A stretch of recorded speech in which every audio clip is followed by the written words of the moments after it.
Hi everybody, of all the videos I do of my bikes and all the other rubbish, the Morphy Richards Steam Elite videos on repairs is my biggest hits of multiple hundreds. Anyway, I've had a couple of messages from people asking about different things. Now, the main thing, first thing that goes on your iron, as we spoke about before, is this little switch. Right, this is the one I've already taken out because I discovered it had gone. Now so I ordered some new ones. Now on the side of there has got the little part number. If you just Google that, it comes up with where you can get it from. And I think they came from China, as everything does. I think they were about $5 each. Now there is a little bit of soldering to do on here, as someone said. Thanks for the video for how to change it, but I didn't mention the soldering. You will need to take this bit right out of your iron. If you've already got the switch, I suppose you don't need to take it right out. You can just cut these wires off, resolder them on. I take them out because, I'll just show you the iron here. When you disassemble this, inside here in the plate, it's absolutely full of that dust you get everywhere when you're using these steam irons.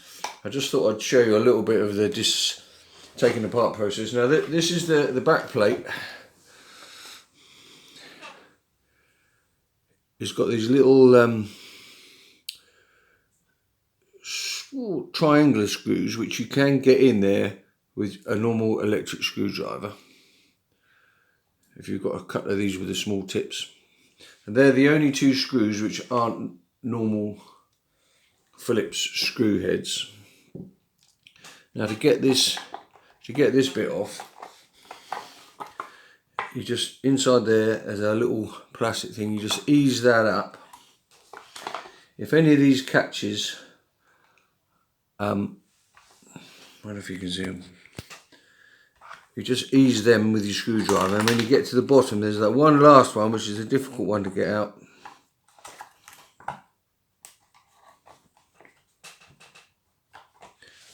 I'm left-handed, I've got to turn that around. You just need to push that in and out it pops.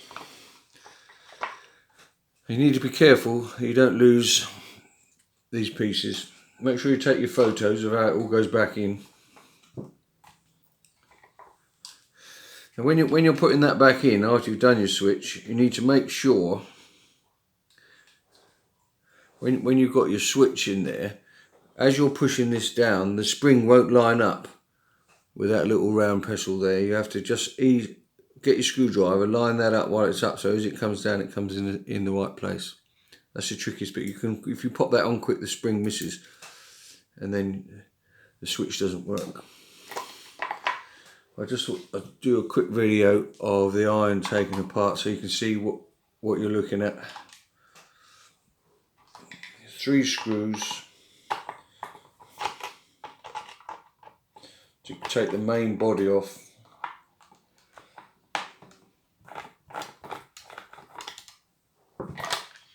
So that comes off, and then to get to the base plate of the iron, there's 3 more screws. I've already loosened these because I took it apart to see what the problem with this iron was. The reason I took the switch right out is because you've got 2 of these irons, and this iron has got a problem with, it won't descale, so that the little plunger has got stuck again. So I nicked the switch out of this because Mrs.'s other iron, I had two problems on the go. This one wouldn't descale, and the other one the switch went. So that's why I took the switch all the way out, is because I wanted to nick the switch out of this one to put in her other one. And I've been waiting for the new switches to turn up, because they're coming from China. They come snail mail. They take about 3 weeks to get here. Now when you lift that plate, this is where your main switch connects to on here. But you can see, this one I've already cleaned, but if that'll hold there. See all that fluff in there. As you've got the iron apart, it's worth taking the time, the opportunity to just clear all that out of there. It's incredible that there was a total blanket of felt going across there. It's surprising, really, that they don't catch fire. I've said it in my previous videos.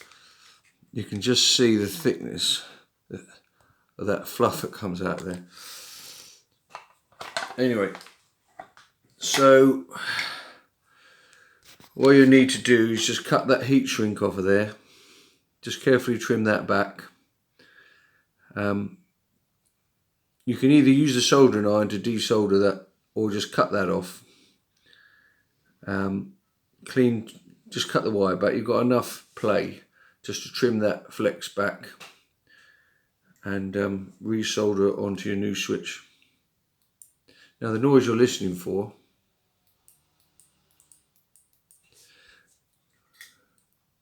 when your switch goes, there's nothing.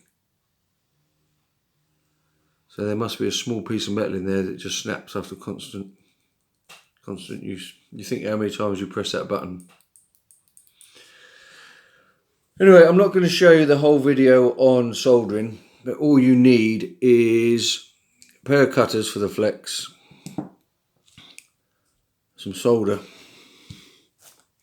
normal soldering iron, and it's easier than using insulation tape. There's a little bit of heat shrink. And all you do is slip this on. Once you cut that wire, cut yourself a little bit of this, slide it on, and then after you've soldered it, and while your soldering iron's hot, just rub the soldering iron on the heat shrink, and you'll watch it shrink up, and that's a nice protective seal so there's no electrical problems.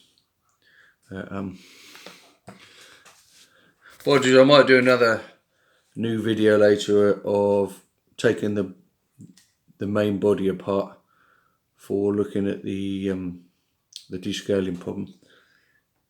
Seeing as I had so many hits on the other video, it'd be nice to update it with a new video. Okay guys, as soon as I've got my glasses on, DMB/1206. Now when I was looking for that, I couldn't quite see that. It's so tiny, those numbers. I think I put 1204 in and it came up with 1206. So save yourself 150 quid, buy a new switch.